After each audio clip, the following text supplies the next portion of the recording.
করে না এমন কোন লোককে স্ত্রী যেন ঘরে অ্যালাউ না করে। স্বামী পছন্দ করে না এমন কোন লোককে আপনার স্ত্রী ঘরে অ্যালাউ করতে পারবে? আমার বোনেরা খবরদার, আপনার স্বামীর পারমিশন ছাড়া, আপনার স্বামী পছন্দ করে না এরকম কোন লোককে আপনার ঘরে আপনি অ্যালাউ করতে পারবেন না। 8 নাম্বার, স্বামীকে আর্থিকভাবে সহযোগিতা করা। যদি স্ত্রী ধনী হয়, আমরা সব এক করে ফেলছি, আসলে ইসলামের দৃষ্টিতে স্বামীর ব্যালেন্স আলাদা, স্ত্রীর ব্যালেন্স আলাদা।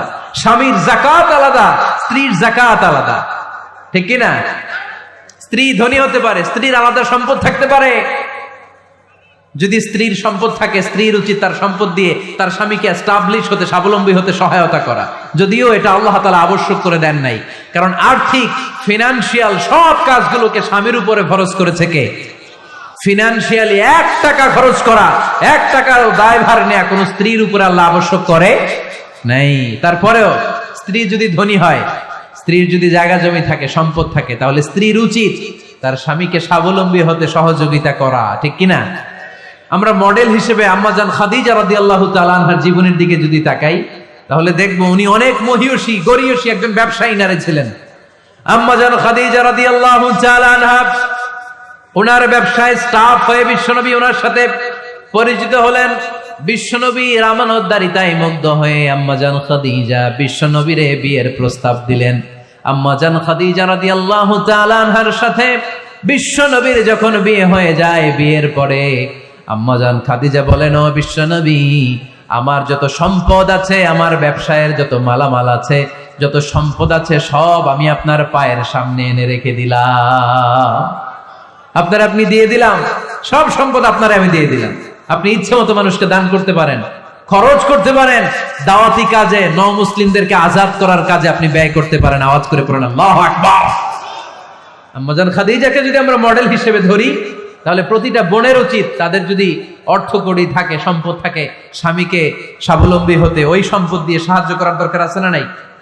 কথা বলেন না কেন? 9 নাম্বার, স্ত্রীর দায়িত্ব দাম্পত্য জীবনকে সুখময় করতে নিজেকে স্বামীর সামনে বিউটিফাই করে উপস্থাপন করা। ওই যে কয় ঠিক আসছে, নিজেদের পক্ষে আসলেই ঠিক।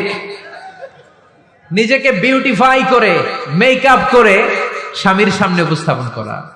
রাগ করবেন না আমার বোনেরা, আমি আপনাদেরকে খুব ভালোবাসি এবং বোনরাও আমাকে খুব ভালোবাসে।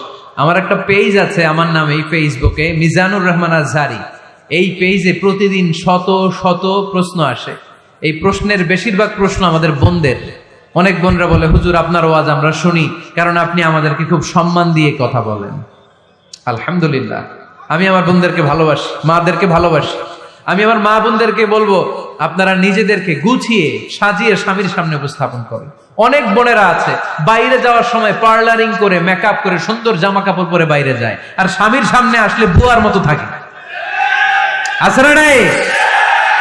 স্বামীর সামনে পচা জামা, ছিঁড়া জামা, চুলের মধ্যে নাই সুগন্ধি, নিজেকে গুছিয়ে রাখে না, সামলে রাখে না, কাজের বুয়ার মতো নিজেকে উপস্থাপন করে স্বামীর সামনে। আর বাইরে গেলে মেকআপ করে, পার্লারিং করে যায়। হওয়া দরকার ছিল উল্টা, বাইরে আপনি সাদা সিধা ভাবে যাবেন, বোরকা দিয়ে নিজেকে ঢেকে যাবেন। বাইরে যাওয়ার সময় কোনো নারী পারফিউম ইউজ করে যেতে পারবে না। নারীরা যত পারফিউম ইউজ করতে মনে চায় আপনার বেডরুমে, আপনার স্বামীর সামনে, ঠিক কিনা? স্বামীর সামনে পারফিউম ইউজ করেন, নিজেকে উজাড় করে সাজান স্বামীর জন্য। এই প্রতিটা সাজুগুজুতে সওয়াব আছে না নাই? ইসলাম কতটা চেক এন্ড ব্যালেন্স, কতটা ভারসাম্যপূর্ণ জীবন ব্যবস্থা। খবরদার, নারীরা ডিওডোরেন্ট ইউজ করে বাইরে যেতে পারবে, যেটা সে তার আর্মপিটে ইউজ করে, কিন্তু ঝাঁঝালো পারফিউম বোরকার উপর দিয়ে মেরে কোনো নারী বাইরে যেতে পারবে? কথা বলেন। সুনানে নাসাইর হাদিস, আল্লাহর হাবিব বলেন, আইয়ুমা ইমরাআতিন ইস্তা'সারাত নাফসাহা ফামাররাত আলা কওমিন লিয়াজিদু রিহাহা ফাহিয়া জানিয়া। কোন নারী যদি তার জামার উপর দিয়ে পারফিউম মেখে পুরুষ লোকের দৃষ্টি আকর্ষণের জন্য ঘরের বাইরে বের হয়, যতটা পুরুষ তার চেহারার দিকে লোলুপ দৃষ্টি নিয়ে তাকাবে, ততটা পুরুষের সাথে জিনার গুনাহ ওই মহিলার আমলনামায় তুলে দিবে কে? পারফিউম মেখে যদি কোনো নারী বের হয় এই উদ্দেশ্যে যে ছেলেরা আমাদের প্রতি আকৃষ্ট হবে, যতটা ছেলে তার দিকে তাকাবে, প্রত্যেকটা ছেলের সাথে জিনার গুনাহ আল্লাহ তাআলা এমনি তার আমলনামায় তুলে দিবে। নাউজুবিল্লাহ পড়েন। এজন্য খবরদার, নিজেকে সাজিয়ে গুজিয়ে স্বামীর সামনে উপস্থাপন করুন সাজিয়ে গুজিয়ে। অনেক স্ত্রীরা আছে ড্রাইভারের সাথে কথা বলার সময় মিষ্টি হাসি দিয়ে কথা বলে। বাজারে শপিং করতে গেলে আসসালামু আলাইকুম ভাই কেমন আছেন, কি সুন্দর আসসালামু আলাইকুম। তো স্বামীর সামনে আসলে আর এই মিষ্টি কথাটা নাই, আছে না নাই?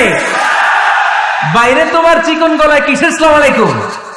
হ্যাঁ না, বাইরে আপনি আসসালামু আলাইকুম দিতে যাবেন না, ঝটপট করে কর্কশ ভাষায় কথা বলে শেষ। কেউ ফোন দিয়েছে, হ্যালো কে? স্বামীকে চায়, উনি বাসায় নাই, কাট।